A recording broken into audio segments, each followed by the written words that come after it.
Our name kind of came from a situation and a circumstance where at the time we were, living together and playing, me, Jeff, and Brandon. And then we left town and we came back, and a few friends had just said, you guys just left. We were kind of really focused on what we were doing and trying to, get it started and jam together and just whatever. And we came back, and a lot of friends were just like, you used us for your car, any kind of situation where someone would just pull that on you. And I don't know, it just kind of started off a silly situation that didn't matter, like our friends just saying one thing or another.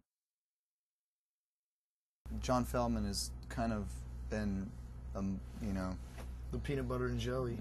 In our picnic. He's like our camp counselor, the one that takes you off in the woods and does things that you just haven't done since. Weird things. Weird things. That you wouldn't want to tell your mom and dad about. No. We just being from Goldfinger fans and going to see shows early on, me and Jeff and Brandon, we went, we drove to California and saw him, saw Goldfinger, got in touch with him, got to talk to him, found out he was producing bands, kind of started, went home, was working on material, and kept passing him demos, Somehow, as fate would have it, he gave us his email address, and we had given him, 3 songs that we did, and boom, called the very next day. From Sweden. From Sweden.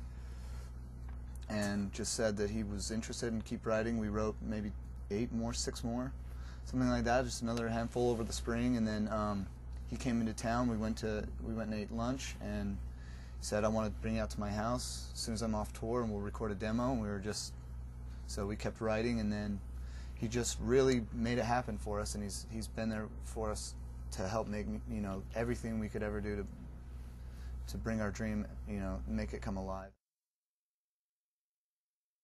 Yeah, there's a crazy moment that I always think about after we started playing shows and after we had talked to John Feldmann and after things had kind of been rolling.